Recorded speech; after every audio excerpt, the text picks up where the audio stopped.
2024年ベストバイということで、ここにシャッターボタンがついてます。単焦点ズームレンズです。音質バカ綺麗。引くだけで伸びちゃうんですよ。最も良かった投資対象っていうのはここだったなと。絶対的な安心感があるカメラなので、さすがに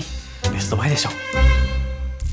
どうも皆さんこんにちは、あきやです。ついにですね、もう2024年ももうね終わるところになっておりますが、皆さんいかがお過ごしでしょうか。今回はですね、2024年ベストバイということで、今年ね買ってよかったものをねちょっと皆さんに最後年末のねこのタイミングでお届けして、1年をね締めくくっていけたらなというふうに思っております。いや今年ね結構いろんなものを購入しました。はい、たくさんねレビュー動画も出してきたと思うんですけれども、実際に自腹を切ってこうしっかりとね購入して、もうたくさんのね徹底レビュー動画もね、上げていったかなというふうに思います。でその中でですね、僕が本当に使用頻度ですね、もうぶっちゃけ使用頻度が高いものとして、ピックアップをしてきましたので、ぜひですね僕がね本当に買ってよかったなと心の底から思う、そして今でもねたくさん愛用している製品たちをねご紹介できればなというふうに思っておりますので、今年1年間を振り返りつつ、ぜひですねこの動画を楽しんでいただければなというふうに思っております。で今回の動画はちょっと2つのね部門に分けたいなというふうに思います。1つがガジェットの部門、そしてカメラとかレンズの部門に分けようと思っています。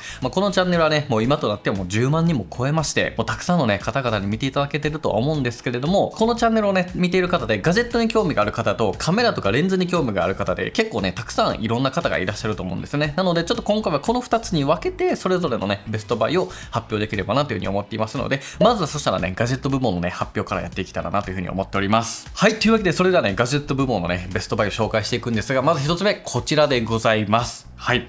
レイバンの、サングラスなんですけれども、これねスマートグラスなんですよね。でこれね何かというと、はい、このように開けると、はい、出てくるんですが、ここランプ光ってる通り、ここねケースで充電ができるような、サングラスになっています。でこのような、至って普通のサングラスに見えるんですけれども、これがね普通のねサングラスではないんですよね。まずここにね電源ボタンがあります。はい、これで電源が入るんですけれども、これで電源を入れた状態でかけると。で今はですね紫外線がないのでクリアになっている、伊達メガネみたいな、度は入ってないんですけれども、これがね外に行くと UV 指数に合わせてここがトランジションすると2段階のね調光で暗くなっていくんですよね。でそこで初めてサングラスとして使うことができるんですが、ここにシャッターボタンがついてます。これを押すことによって聞こえたかな、ちょっと小さい音やねんけど、こんな感じでシャッターを切ることができます。でこれ長押しをすることで、はい、これでね今レックが回っています。はい、僕のねここの、はい、場所とか、今ここでカンペが見えてるのも、カンペを見てるのも全部ねバレちゃうと思うし、はい、こういう風に手元を持ったりとか、こう自分がね見ている景色っていうのを映し出すことができる、これ記録できるようなものになってるんですね。でこれ最大1分まで撮ることができて、これを、長押しで再度レックを止めるということができるようになっております。でですねこれ Bluetooth 機能がありますので、これ接続をしてあげるとですね、今ねこれちょっとね音楽が流れてるんですよね。聞こえるかな、ちょっと音量上げてみます。多分聞こえてると思うんですけど、はい、こんな感じで、メガネから耳にねダイレクトに来るように音楽がかけれるんですよ。でここのボリュームをですね、ここのバーをこういう風にやってあげると、これで小さくできて、こっちにやると大きくなります。めちゃくちゃ良くないですかこれ、ぶっちゃけこれがねもう最高の買い物ですね。でさらにですねメタビューというねこのアプリを使って今撮ったものをねすぐにインポートすることができます。はい、でこれで、はい、実際にね接続をして、これでインポートをねすることができると。はい、これも動画ですね。動画も、はい、今撮ったやつですよ。これがこういう風に早速見えます。でこれ結構映像綺麗なんですよね。解像度みたいなところは、超広角の1200万画素で、超広角っていうのがすごくいいなと思っておりまして、僕はね最近ドバイに行ってたんですけど、このドバイでさ砂丘でこういう風にこんな感じでね、はい、バギーに乗ってた時のこういうシーンとか、バギー中はねこう撮影ができないじゃないですか。でもこのサングラスをしてたから、これで撮れるやんみたいなね感じで撮ってたりとかして、サクッとねこういう風に思い出をね残すことができるということができるんですよね。で一応ですねこう通話とかもねできたりしますし、レイバンヘイメタって言って、バッテリーの残量を聞けば教えてくれるという風になってきたりするので、もうかなりですね優秀な、普通にすごくめちゃくちゃ優秀なサングラスになっております。でバッテリーの充電自体がですね、ここのね下の電子設定みたいなのがありまして、これに入れるとバッテリーのはい、充電が開始されて、このケース自体に USB Type-C ポートがありますので、ここに充電をしておけばケースごと充電ができるという風になっております。で、正直バッテリーの持ちはね、めっちゃいいわけじゃなくて、正直1日も持たないかなといったところになるんですが、でもね、ケースに入れてしまえば充電ができるということで、AirPods のような感覚で充電ができるっていうのはすごくね、いいところかなという風に思っております。という感じで、これね、めちゃくちゃいいじゃないですか。ただですね、大問題がありまして、日本で買えないんですよ。なのでね、ちょっとこれを紹介するか迷ったんですけれども、でも本当に買ってよかったなというふうに思ってまして、今はね、アメリカとかでは買えるんですよね。で、僕も実際に先日ね、アップルさんのアップルイベントに呼んでいただいて LA に行ってきたんですけど、その時にね、ついでに買ってきたというところになるんですよね。で、価格もですね、何倍だかな、500ドルぐらいしたかな。はい、結構高くて、日本円で引き落としが6万8000円ぐらいだった気がするので、結構高いっていうのがあって、いろんなモデルであったりとか、いろんなね、縁のね、いろんなフレームのね、デザインもあったりするので、もしね、買える方というか、アメリカ行く予定があったりとかね、そういった方はぜひね、これ覚えておいていただけるとすごくいいんじゃないかなというふうに思います。もうこれめちゃくちゃ買ってよかった、そんなものになっております。はい、というわけで続いて2つ目いきたいと思うんですけれども、次がですね、あちらにある Apple HomePod です。はい、これがね、買ってよかった。これちょっと第一世代なんですけど、ちょっと詳しくご紹介しますね。じゃん、こちらがですね、これが HomePod になるんですけれども、これですね、HomePod第一世代の方ですね。なので今第2世代まで出てるんですが、第1世代の方を使っております。で、これどういう風に使ってるかというと、こっちから使ってるんですよね。こっちに iPad があるんですけど、もうここ常駐しているんですよ。もうね、常にね、このエリアはこれになっておりまして、で、こっからね、オフィスに今つないでるので、こういう風に、こっちから音源がね、流れると。はい。ここの音源がiPad が出ている音源がこっちから出るというようになるんですね。で、これのね、何がいいかというと、これですよ。はい。iPhone とかで見たときに、こっからですね、操作ができちゃうんですよ。こっちから音量上げたりとか、次の曲に飛ばしたりとか、いろんなね、ことができるんですよね。音量変わります。はい。で、しかもですね、これ自分だけじゃなくて、ここのね、Wi-Fi をつなげていれば、誰でもこれを変えれるんですよ。だから、自分がいなくても、このね、別に iPad をロックしなくても、どんなデバイスからでも、これ自体ね、音楽をかけることができます。ここの PC からもできるし、iPad からもできるし、どのデバイスからでも、こいつにかけてあげることができるんですよね。で、ましてや、これはね、動画だけじゃなくて、YouTube も可能です。例えばね、このように YouTube のものがあって、これをここから、AirPlay および Bluetooth デバイスで、これでオフィスにしてあげます。はい。そうすると音楽はこっちから鳴ります。で、こっちからこんな感じ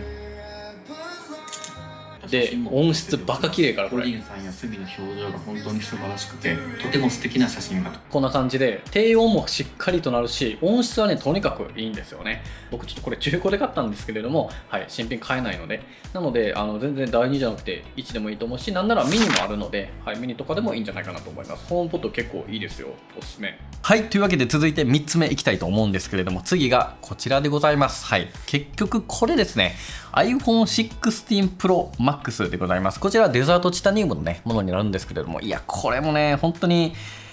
よかったね。今年もこの iPhone の進化すごく良かったなというふうに思っております。僕 iPhone15 Pro もね、買って1年でのね、乗り換えという形になりますが、もうこれもね、マジで良かった。シンプルにね、USB の Type-C ポートになったりとか、特にですね、MAX が良かったなというふうに思っております。MAX の良さはね、やっぱバッテリーですね。バッテリー持ちが非常にいいです。僕ね、もう寝室にね、充電器置いてないんですよ。ガチで置いてなくて、寝室っていうかもう寝るときは充電しないんですよね。っていうのも、ここのオフィスで普段は仕事をして、オフィスから帰るときって 100% じゃないですか。で、100% で家帰って、次の日ここに来るときまで全然減ってない。50% 切ることもないんですよね。なので基本的に寝室に充電器を置いていなくて、もうこのまま寝てるという風になるんですよね。っていうぐらい本当にバッテリー持ちがいい。で、あとはね、もちろんね、画面の表示サイズもすごく大きいので、めちゃくちゃね、やっぱ動画をね、見る鑑賞の機会もね、すごく楽しいなという風に思いますし、で、今年ね、僕、海外すごく行ったんですよ。5カ国ぐらい行ったのかな。で、やっぱり飛行機のね、それこそLA 行ったりとかドバイ行ったりとかで飛行機13時間ぐらい乗るんですけど、そういった時にNetflix見る時にやっぱりこの大画面っていうのが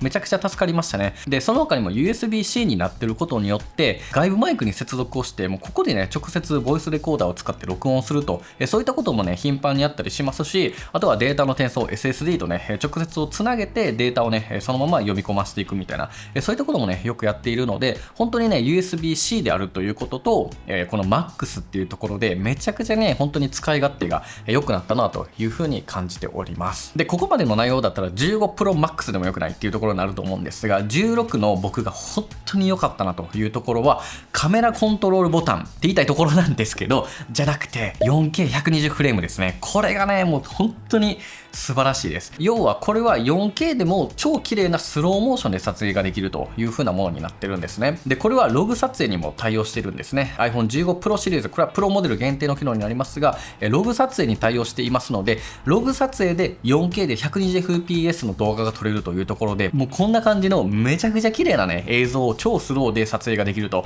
これ全部 iPhone ですよ。結構やばくないですか？で120フレームだからといってノイズがあるわけでもなくてめっちゃ綺麗に撮れているので、僕ね YouTube のインサート映像とかは結構 iPhone でね撮ったものをね混ぜたりしてるんですけれど、皆さん気づいてました？めちゃくちゃ綺麗だと思いますね。でねこのログ撮影というところで、難しそうだなって思うかと思うんですが、これどういったものかっていうと、本来はですねログ撮影っていうのは実際この動画もねログで撮影してるんですけれども、こんな感じの色味なんですよね。めちゃくちゃ淡い状態だと思います。でこれを一般的なレック709っていう普通の色に戻すとこういう風になっていて、でログ撮影で撮っておくことによって後からなんぼでもこんな感じでね好きな色にね戻すことができるんですよね。はい、これが iPhone でもできるようになったというところが非常にね素晴らしいところになってきてるんですよ。でですね、今回皆さんにお伝えしたいのが Apple Log 専用のねラットを作りました。はい、なのでぜひですねこれたくさんのね方に使っていただきたいんですけれども、7種類のねラットをパックにした Apple Log 専用のねラットっていうものの販売を開始させていただきました。これはね本当に僕もねめちゃくちゃ頑張って作ったものになるんですけれども、ラットっていうのは、写真でフィルターみたいなものをかぶせてあげることによって、それでもいろんな世界観で楽しむことができるんですよね。でこれはね僕がね一個一個丁寧に作っていますので、もうこれを当てるだけでめっちゃ綺麗になると。なので iPhone で撮った映像をこうスタンダードなプロファイルでね楽しむんじゃなくて、いろんな世界観、7種類の世界観で楽しむことができる、そんなねラットになっております。でですね、このようなブラックマジックカメラとかをね使ってあげれば、ここにねラットをねインポートさせることもできたりしますし、ここでですね、実際にね僕がね用意しているこのねラットをね取り込んでいるんですけれども、これを使って設定をしてあげると、もう撮影時からこのねラットを楽しんだ状態で見ることができると。はい、こんな感じでね実際にね僕のラットを当てながらプレビューをさせたり撮影をすることができるといった形になるので、この iPhone でのこう動画撮影っていうのがマジでめちゃくちゃね楽しくなると思いますし、iPhone でログ撮影をしておけば、パソコンに取り入れた時に簡単にね世界観をね作っていくことができると思いますので、ちょっとね宣伝になっちゃったけど、この Apple Log 専用のラットを作りましたので、ぜひですね皆さんこちら購入してダウンロードしていただけるとすごく嬉しいなというふうに思っております。で一応ですね僕が使用しているケースはこちらですね。はい、こちら、Casetify さんの、iPhone ケースという風になっています。こんな感じのミラーのねものになってるんですよね。カスタマイズをねしてイニシャル入れたりすることもできる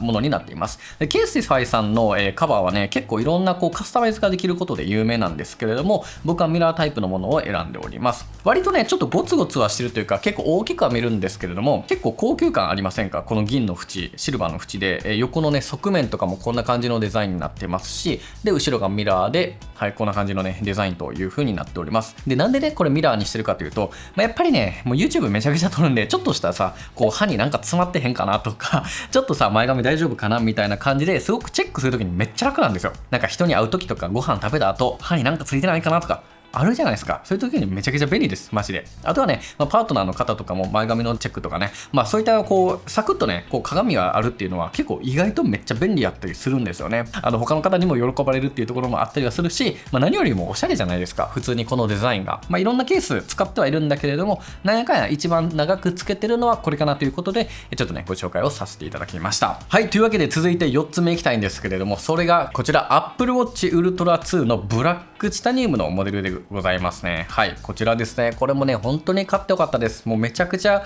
これはね最高ですね。圧倒的にバッテリーですね。やっぱりバッテリー、 iPhone もそうなんですけど、バッテリーの持ちがねいかに大事かっていうのがすごく感じました。 Apple Watch Ultra 2に関しては最大36時間持ちますので、だいたい2日は絶対いける、3日いけるかいかないかぐらいですかね。ワークアウトとかに使うと、ちょっと減りは早くなるという風になるんですが、海外旅行中にも1回の充電で済むっていうのがすごく僕はねすごく気に入ってるところですね。でああとはねやっぱりこう文字盤のねサイズもすごく大きかったりとか、僕がね気に入ってるのはねこういった歩数とかをね常時で出すことができる文字盤、モジュラーのね、いろんな表示がねすぐにできる、気温から音楽やら日没時間とかバッテリーとか歩数とか今どこの方角向いてるのかとか、全てこれ僕にとっては大事なんですよ。撮影中に今日の日没がいつなのか、西はどっちにあるのか、それで太陽のね沈む位置が変わってくるしとかで、今日の撮影で何歩歩いてるのか、いろいろここで完結してるんですよねっていうのもすごく良かったりするし、やっぱりねすごいタフなんですよね。ドバイに行って砂漠に行ったりとか、今年の夏は海に行ったりとかねたくさんしたんですけれども、そういった環境下でも砂漠良くないかな、さすがにいや行けたはずやねんけど、砂漠でも全然僕めちゃくちゃがっつり使ってたんですけれども、そういう風に荒々しくね使うこともできるというのがすごくねいいところかなという風に感じておりますね。ここからね遠隔でね iPhone のシャッターをね切れたりとかねできたりしますので、こういったところもセルフィー集合写真を撮るっていう時とかにもすごく助かったりはしますね。で正直性能面はねもう Apple Watch 10でも十分です。もうそこは本当に十分。ただバッテリー持ちもいいし、ウルトラはねもうロマンです。めちゃくちゃかっこいいです。それだけでねもう日々のテンションも上がるし、バッテリーが持ってくれるからずっとつけていられるしっていうので、本当にね僕はこれはね買ってよかったなと思っております。ちなみにねこれカバーをつけておりまして、ガラスフィルムをつけてるんですけれど、よく見るとねこの辺に傷があるので、若干ねもう買い替えようかなという風に感じてはいるんだけれども、こういう風なケースをつけておけば、割とね荒くね使ってももう問題ないかなといったところで、すごくね重宝しているものになっております。すごく高いんですけれども、やっぱりね僕は本当に買ってよかったなと思っています。はい、というわけで続いてがですねこちらです。はい、ちょっとね実機がねここの手元にはないんですけれども、車にね、取り付けている車載充電器でございます。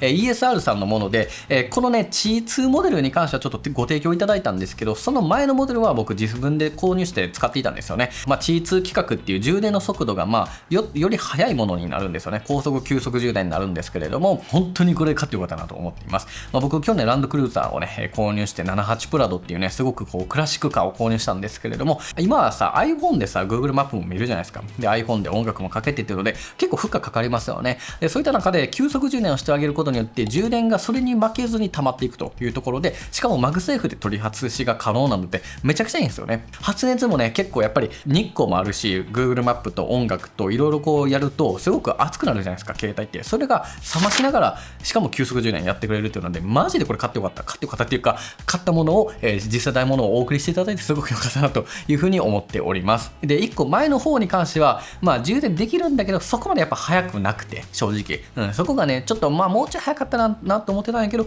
やっぱ C2 はねしっかりとぐんぐん溜まっていくので、こっちはね本当に買ってよかったなというふうに思っております。でただですね僕の車だとね普通のモードだとねエアコンの差し口につけれないんですよ。僕の車は古すぎて、はい、なので別でねちょっとマジック型のこうスパッとやるものを土台を購入して、それをもともと使ってたものをケツの部分を回せばうまくはまったので、そっちを今使ってるんですけれども、もしね同じようなね悩みを持っている方がいらっしゃったらと思って、一応ね概要欄に貼っておきますので、よかったらねこちらも合わせて、見といてもらえたらと思います。はい、というわけでですねガジェット部門ラストになるんですけれども、こちらでございます。これですねバッファローのスティック型の SSD でございます。はい、これがね結構前になるんですけれども購入したもの、なんやかやっぱすごくいいんですよね。 USB Type-A なので、このね iPhone で使うとなるとですね、ちょっと工夫は必要で、こういうアンカーとかで USB-A を C に変換させるものがあって、これをつけてあげてから、挿すという風になるんですけれども、これを挿してあげることによってこういったねケースによっては干渉してしまうんですけれども、これを挿すと直接ここのねデータを iPhone にアクセスできたりすると、撮影中とかもこれをね挿しながら撮影をここにねできたりすると、そういったものになっております。正直ですね今だったらトランセンドさんのものの方が僕はおすすめだし、ちょっとこっちも買おうと思ってます。でこっちの方だったら、USB-C と A 両方ついてるんですよね。しかも USB-C の方であればそっちの端子で挿すと 10GBps の方の速度でデータ転送ができるので、そっちの方が速いんですよね。 USB-A だったらだいたい430ぐらいしかメガバイト秒しか出ないので、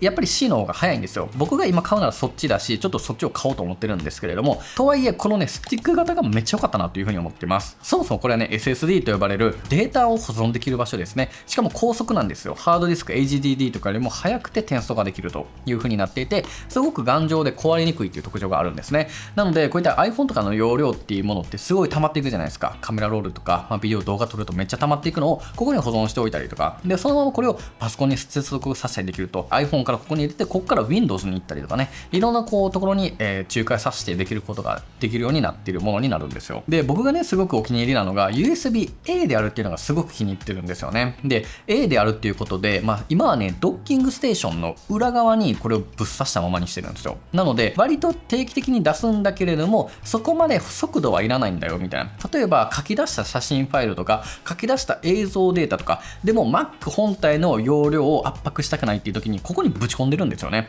でしかもこれが USB-A であるということで Type-C をね圧迫しないんですよ。Type-C ポートって結構やっぱ限られちゃうじゃないですか。でも A ポートってまだ余ること多くなってきましたね。 USB-C 化が進んだので。なので Type-A でさせるっていうのが僕は結構ありがたくて、ずっとぶっ刺して、写真とか動画データを書き出したものをここにねぶち込んでいってるという風になっております。で結構ねこれコメントで買ったけど使えないんだけどってね結構怒られたりするんですけど、それはフォーマットしてください。はい、フォーマットっていう一回初期化が必要なのでパソコンで必要だと思うんですけども、そっから使ってあげることができますから、安牌としては一回ねフォーマットしてあげた方がいいので、パソコンに読み込ませてフォーマットしてから使ってあげてほしいなと思います。はい、というわけでねガジェット関連のね部門のベストバイが以上という風になっております。正直めっちゃあるよ。まだまだね買ってよかったものっていうのは、ビジョンプロとかも購入したし、あとは AirPods Max とかもね今年買ったりとか、あと充電関連とかもねやっぱめちゃくちゃ買ったんだけど、でもねやっぱり頻度が高いもの、やっぱり使用頻度が高いものっていうのはこのね形になるかなというふうに思っております。というわけで次お待たせいたしましたカメラ関連のね部門でベストバイをね発表していこうかなというふうに思うんですけれども、カメラ関連これをね非常にたくさん購入したんですよ。なので正直ねあれないのみたいな、あれ買ってレビューしてめっちゃいいって言ってたやないのっていうのあると思うんだけど、ちょっとねカメラに関してはちょっとまた改めてね別のランキングを作ってます。はい、大物ね YouTuber さんとねコラボレーションで、カメラとレンズの、ランキング発表、今年ね最も使ったものっていうのをしっかりとねそちらでも改めて動画にするので、今回はカメラ関連全般のアクセサリーを含めてのベストバイになるので、これはこれで楽しんでもらって、それはそれで楽しんでいただければなというふうに思っております。というわけでまずはね一つ目いきたいと思うんですけれども、それがですねこちらでございます。じゃじゃんと。これ見えるかな。はい、ここに並んでるこのカードですね。この入れ物じゃなくてこのカード、ネクストレージさんの、CF エクスプレスタイプ A というねカードになっております。はい、こちらのカードでございます。こっちから 480GB、960GB、1920GB、やばくねやばくねこの容量でね、転送速度を見てください。これ、ライトリード両方とも 950MB 出てます。やばくないいや本来はですよ、こういった SD カードですよね。でこれ 256GB UHS-2 と呼ばれる速いものでもライトリード280です。こっち950で480、960、1920GB、やばくないこれ。でね価格そんな高くないです。ネクストレージさん全然買えます。プライムデーセールとかブラックフライデーセール安くなります。はい、っていうので、今年ねこれに出会えてマジで良かったなというふうに思っております。自分でもねたくさん購入してるんですけれども、特にね 480GB がすごくいいかなというふうに思います。これはね1万円台で常にね購入することもできて、2万円ぐらいいっちゃう時もあると思いますが、セールだとね安くなるので、もうね全然コスパと、パフォーマンスを考えると絶対 CF の方がいいと思います。でそもそもどういう人におすすめかというと、やっぱりソニーユーザーさんですね。ソニーのカメラっていうのは最近はね CF エクスプレスタイプ A というカードが入るようになっております。今撮ってる FX3 とか7 4とか FX30 とか全て CF エクスプレスタイプ A が入るようになっています。ソニーのカメラしか入らないんじゃないかなと思うんだけど、ただやっぱり欠点はいくつかあって、普通の SD カードよりは値段が高くなる。そして専用の SD カードリーダーが必要になる。僕はねこういったものを使っておりまして、差し込んであげて、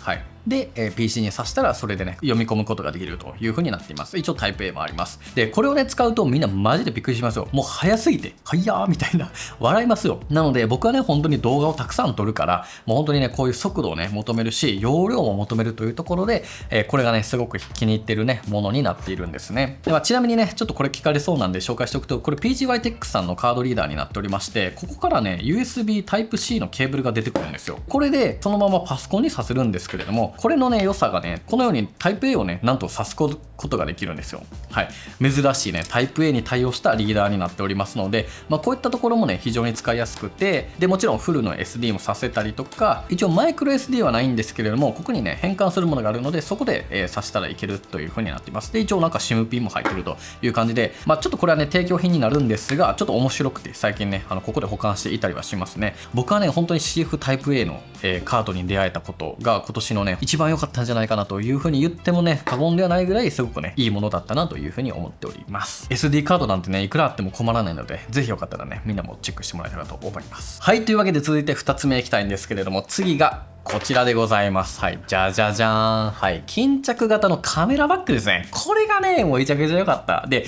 僕今年これ散々紹介しましたよね。で、Amazon のね、売れ行き見てたら、えげつないぐらい売れてた。みんなめっちゃ買ってくれたみたいで、何百個やったかな、数百個で済んだっけ、1000近くぐらい売れてた気がすんねんけど、本当にねこれねみんなも多分気に入ってくれてると思うんですよね。僕もねちょっとこれねガミくんに教えてもらったものになるんですけれども、こんな感じでカメラをね入れておくことができるんですよ。でこれ何がいいかって、このままバックパックに入れたり、このままどこかに入れておくことができるっていう、インナーバッグになれるというところがすごく気に入ってるところなんですよね。でこれね中の素材がですねこんな感じでもう布というか、クッション製になってるので、もうここにカメラをぶち込んでももうすごく全然安心して扱うことができます。本当にここ自体の保護力が結構しっかりとありますし、ちょっとなんかねここに一応ポケットあったりするんやけど、こんなんね全然わからなくなるよ、こんなんあったっけみたいな感じになってるんで、そこら辺はね見にくいっていうのはあるんですよ。この黒に対して黒やからめっちゃ見にくいとかはあるんだけれども、一応あったりはするんですよね。普通にこれでさちょっとカメラ持ってきたらさ、何それかわいいみたいななりません？お弁当箱ちゃうでみたいなところであるんやけれども、すごくねいいですよね。でサイズ展開も3つありまして S、M、L ですね。でこれが M サイズになっています。大きめのフルサイズボディとレンズを入れるならやっぱ M サイズはあった方がいいかなと思います。でレンズだけとかやったら S でもいいし、より大きなものを入れるなら L とかもねあったりします。で僕はもう M サイズを3つ購入してます。価格も2000円ぐらいで購入できるので、ぜひねこれチェックしてもらえたらと思うんですが、最近ですねもう1個いいのに出会ったんですよね。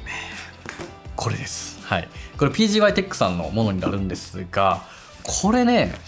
めっちゃ良かったんですよ。でこれね何かというとですね一緒なんですよ。基本的にこういう風にカメラを入れて、はい、このまま、ここをね、はい、シュッと閉じてあげますよ。でこれがこうなるんですよ。こうわかる？このまま持っていけるんですよ。でさめっちゃ可愛くないこれ？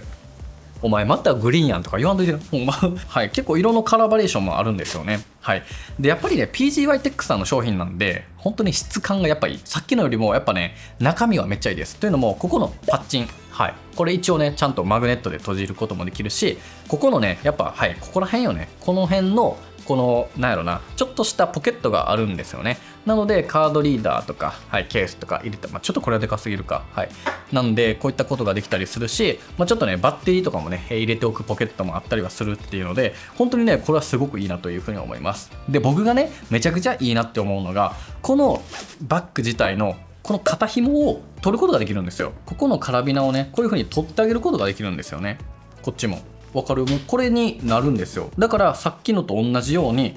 これで持っていく、カバンに入れる、いろんなことができちゃうという風になるわけですね。どうですかこれ？めっちゃ可愛くない？1号シリーズっていうやつかな。ただねちょっとこちらは高いので、そこはね、注意ポイントというか、2000円台で買えるこっちっていうのはすごく魅力的だなと思うんですけれども、本当こう自分のねお気に入りのカバンがあるんだけどカメラバッグではないんだよなっていう方は、これをね買ってここに包んでバッグに入れてあげればいいと思うから、これはね本当にタオルでさぐるぐるカメラ巻いて行った人おるでしょ絶対。もうタオルとかにカメラ巻いてさバッグの中入れてるみたいなやってた人絶対いるでしょ。僕もやってたんやけど。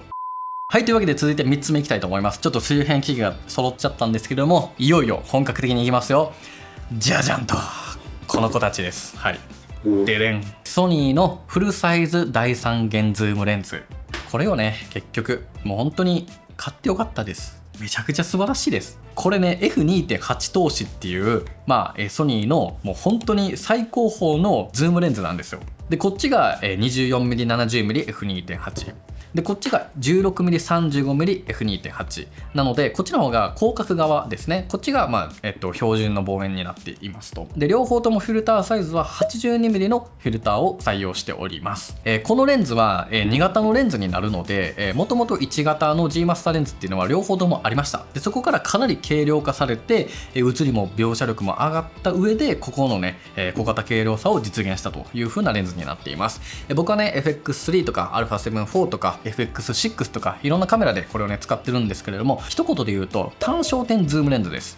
意味わからんと思うんだけど本当に単焦点をズームレンズとして使えてるような感覚ぐらいマジで描写力が素晴らしいんですよ。去年僕ねシンガポールに行った時とかもズームレンズと単焦点レンズの G マスター混ぜこぜで撮ってはいたんですけれども、本当にどっちがズームどっちが単焦点で撮ったかわからんぐらいめちゃくちゃ綺麗だと思うんですよね。で最近ねドバイに行ってきたんですけど、それでね撮影した映像データも今ね絶賛編集をしてるので、年明けぐらいにね公開するのを待っていただきたいんですけれども、全部ズームレンズで撮ったとは思えないですよねこの映像。それぐらいもう本当にめちゃくちゃ綺麗でもう本当に素晴らしくて、マジでねこれはね購入してよかったなというふうに思っております。ただ高いですね。めちゃくちゃ高いですね。はい。特にね1635の方が出番は少ないんで購入は迷ってはいたんですけれども、結局ねもう買っちゃいましたね。で1635のね欠点としてはやっぱ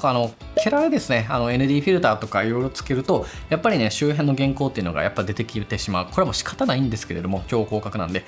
とはいえね抑えられてる方ではあるんですけれども、やっぱりね、気軽に使えるのはこっちかなというところで、使用頻度もね2470の方が多いんですけれども、本当にねこれはね買ってよかったなと思えるようなレンズたちになっております。はい、というわけで続いていきたいんですが、次がですねこちらでございます。はい、ソニーの FX6 というね、シネマカメラでございます。はい、これを今年導入をしました。ソニーのねカメラ8月ぐらいに値上げがありましたよね。そのタイミングでねもうまるっと購入したものをね、動画でもしていたと思うんですけれども、あの時に購入してからもう全動画と言っても過言ではないぐらいこれで撮影をしております。YouTube 用途で、購入をして、僕がねここのスタジオで撮影している映像はもう9割がこのねカメラで抑えられているという風になっております。ボディデザインはこのような形という風になっております。どうでしょうか。結構ねやっぱり大きくて、業務感もね溢れてしまうようなカメラにはなるんですけれども、すごく性能が良くてマジでめちゃくちゃねこれはね気に入っております。このカメラをね購入した理由とか、このカメラがどういったものかっていうのはぜひねこの購入の時のね動画を見てもらいたいんですけれども、実際使ってみてどうだったかっていうところで言うとマジで綺麗です。で撮影体験というか安心感が半端ないっていうところがすごくねやっぱり良かったなというふうに思っています。絶対止まることもないっていうのはもちろんなんですけれども、何よりもいいのがモニターですね。モニターのね解像度がエグくて本当にこれびっくりしました。ここのモニターのね解像感マジでエグいんですよ FX6 は。こういった風にね絵を決める時とかにもマジでこうイメージしやすいし、とにかくねFX3 とかとはね結構比にならないぐらいここの綺麗さがマジでいいなという風に思いますね。でその他にもやっぱりね内蔵の ND フィルターですね。ここの ND のねボタンがあって、この ND フィルターっていう要は光をね遮光させていく、遮光っていうか光をねこう減光させていくようなフィルターが内蔵に入ってるんですよね。なのでこれをねやることによってちょっと見ておいてほしいんですけど、これをオフにしますとこんな感じで、光が明るくなりましたよね。でこれをセンサーの前にこう ND フィルターを入れてあげて、さらにここからここのね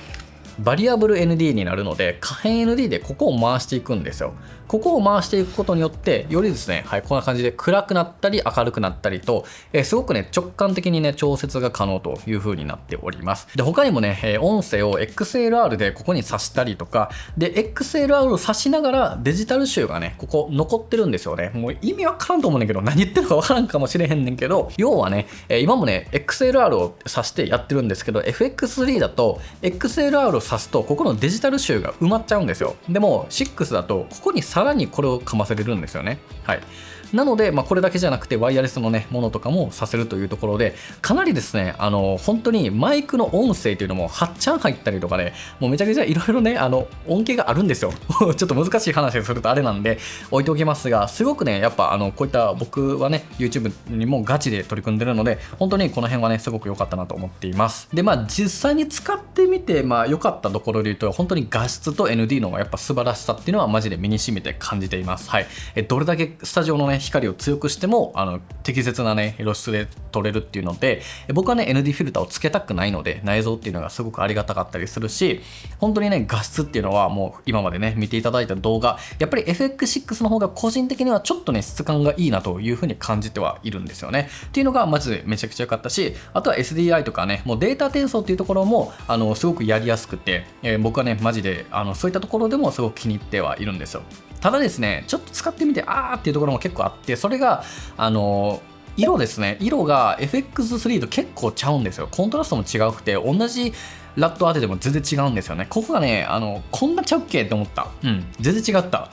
ので、そこが困ってはいるかな。特にね、FX6 は、パープルに寄ってる、なんかね紫っぽいマゼンタがねかぶってるような絵になりやすくて、それのね調整がちょっとめんどくさいんですよね。なので FX6 で正面から撮ってサイドで3とか上から30とかで撮ると色がね完全に合わないんですよね。そこが結構個人的にはしんどいなというふうに感じているかなというところです。ちょっとこれねホワイトバランス見てもねしっかり合ってるんやけどね、ティントかぶりもね合ってるんやけどなんかなっちゃってて、もしねこれ解決策知ってる方いたら教えてほしいです。他にもね、手ブレ補正がないのでやっぱりこう気軽にねロケにはやっぱ向いてないなというふうに思いますし、そこら辺のね使いにくさっていうか、そういう用途では買ってはないんですけれども、長回しをするときに本当に絵にこだわるっていうところではマジで気に入っていますね。あとねデータよりバカでかいのでオールイントラで、撮ることになっちゃうので、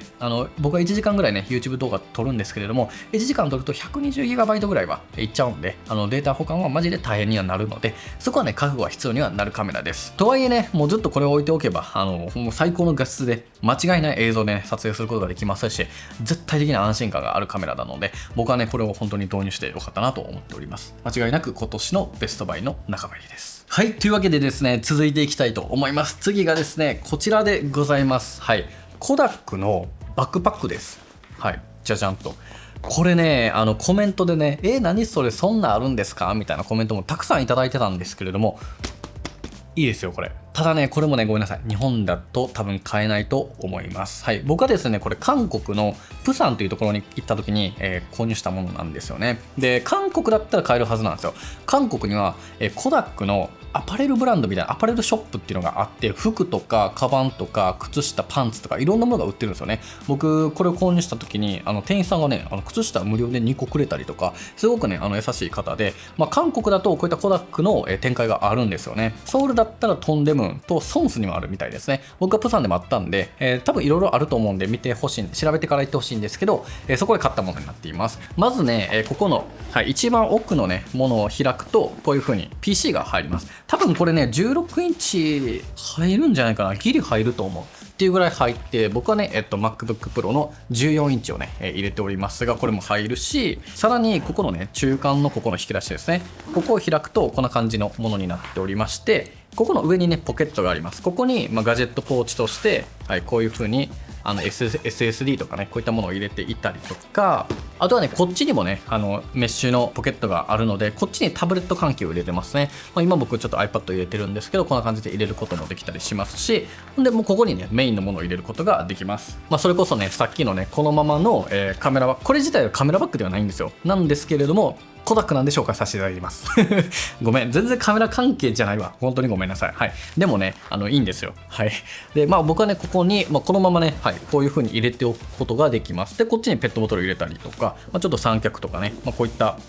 DJI のこういった小物類とかも入れることもできるという風になるので、結構ねこれもうガバッと開くタイプですごくね容量は大きくて入りやすいものになっていますね。でここの上のポケットですね、こことかに僕はちょっとした細々した財布であったりとか、ミニティアとかねいろいろと入れていたりとかで、ここのねこの同じのが3つあるんですよね。なのでここにはこういう風に、ちょっとクリーナーとか頭痛薬とか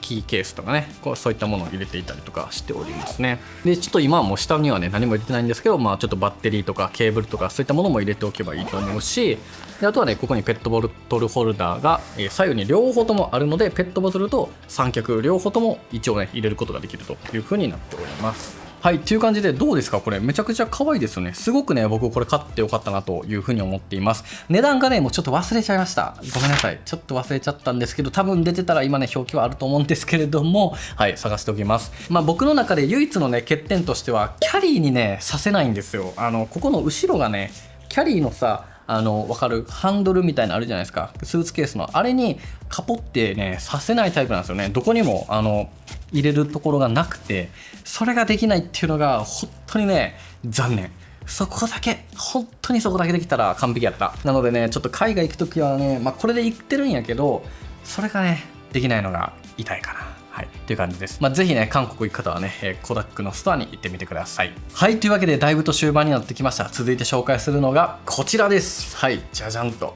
これですよ、これ。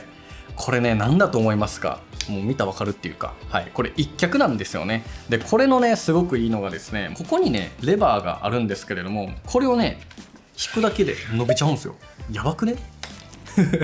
やばくねこれ。めちゃくちゃいいでしょこれ。カメラをねこういう風に取り付けてあげて、自由自在にすぐに上げたり下げたりして、でこのままここをいじってあげれば、はい、ちょっと叩いたりとか、ここから煽ったりとかで、さらに、はい、パン刺したりとかね、サクッとできるという風になってる。結構やばくないですかこれ。あんまりね大きいものはねやっぱり向いてないとは思うんですけれども、このさ、これ1回ひねるだけで、ここだけでいけるっていうこの三脚のやばさですよ。これがね今回はマジで良かったかな。ちょっとこれはねごめんなさい、これベストバイではなくて、これちょっとご提供のものになるんですけれども、どうしてもこれが本当に素晴らしくて、これだけはマジでぜひ含めたくて入れさせていただきました。で一応ねここにネジ穴があるんですよ。これ反対にもあるんですけど、ここにネジ穴があるので、なんかモニターとか、付属の何かをつけることもできるので、マジックアーブとかね、結構ね使い勝手もいいね、いい脚になってますので、ぜひねこれ皆さんも導入してください。これはね本当にめっちゃいいやんってなると思います。はい、というわけで残すとこ2つになりました。次がこちらでございます。はい、ライカ M10 というねカメラでございます。これはねもうねさすがにベストバイでしょというところで、もう本当に非常に気に入っているカメラですね。これはねちょっと僕が今年ね10万人 YouTube の登録者数10万人を到達したというところで、ちょっと記念にね購入したものになっています。ライカと呼ばれるねドイツのメーカーのカメラでして、歴史もすごく長くてですね、M 型と呼ばれるシリーズの M10 というモデルになっています。M10 に関してはもう2017年だったかなぐらい、結構前のカメラになるんですけれども、非常に高価なもので、今は M11 というカメラがありますが、僕は一つ前の M10 というものをね購入しました。でこのカメラはねもうスペックとかじゃなくて、本当にそういったものじゃなくて、もう撮影体験だったりとか、ライカで映し出すそういった描写力とか、描写力っていうか質感であったりとか、ライカらしい雰囲気とかね、そういったものを好む方がねたくさん使っているような、そんなカメラになっています。なのでこのカメラこういったことができて、こういったことができるんですよとか、そういったものではなくて、むしろ全然何もできないカメラなんです。動画も撮れなかったり、オートフォーカスもなかったりとかなんですけれども、それがいいというところでちょっとご紹介させていただいております。どういったカメラかというと、そもそもですねここレンチファインダーというものがありまして、これねガラスで覗くとですね素通りなんですよね。ここに今でいう EVF 電子ビューファインダーっていうのがなくて、このままガラスが見えるんですよ。でこれを覗くとね小窓があるんですけど、そこにねピントが合うと、そこの2つの二重像が重なると、そこでシャッターを切るとピントが合うという風になるようなカメラなんですね。なのでガラスで見てるので露出が合ってるかどうかっていうのはここで見てる限りではわからないんですよ。こっちを見ないと露出が合ってるかどうかっていうのは分かりません。はい、っていう、ちょっと一眼レフカメラとか、フィルムカメラっぽいような、ものになっています。ボタン類もね非常に少なくて、本当に無駄のないね洗練されたデザインになってるんじゃないかなというふうに思いますよね。でレンズはねカールツァイスのビオゴン 35mmZM かなっていうレンズをつけていまして、 50mm もね使ってるんですけれども、シルバーで合わせて楽しんでるといったところです。これはシルバークロームというものになっていて、黒のねモデルももちろんあるんですけど、僕はねこれをねシルバーを中古で購入しました。でもう今はね M10 はね現行品がないので中古でしか買えないんですけれども、これを購入した決め手はですねカラーですね。革の張り替えをされた、前のオーナーさんがされた状態でこのまま店頭に売っていたんですよね。はい、これを見た時にこれだわと、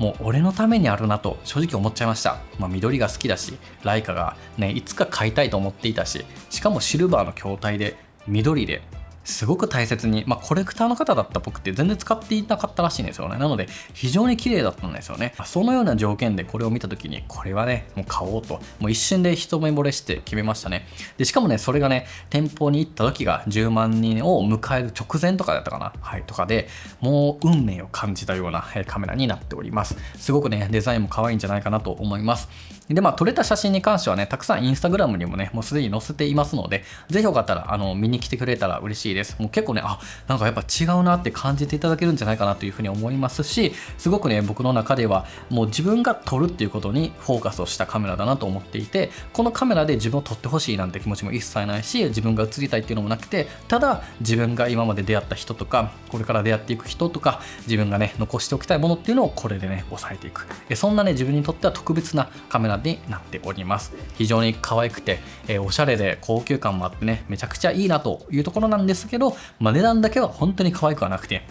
ちょっと買う時はねさすがにためらいましたが、でもねこれは買ってよかったなと、10万人頑張ったっていうところで僕へのねご褒美として購入したカメラになっています。これが今年のねベストバイカメラでございます。はい、というわけでですね、今年のベストバイ最後になるんですけれども、最後はですねもう全然ちょっと違うんですけれども、ここです。ここのオフィススタジオを借りたこと、これがね本当に今年の最も起こしてよかった自分の行動だなと思っています。いや買い物ちゃうやんってなったと思うんですけれども、ほんまにごめんなさい。これはね本当に謝らせてください。これは申し訳ないんですけれども、自分の中では買い物でもありますよね。やっぱりたくさんのお金が必要だし、初期費用でも100万円ぐらいのねもう金額がかかってしまうわけですよね。そこから継続して維持して借りていくだけでもたくさんお金がかかる、自分の中での投資の対象でもあり、自分の中でもこう有意義な、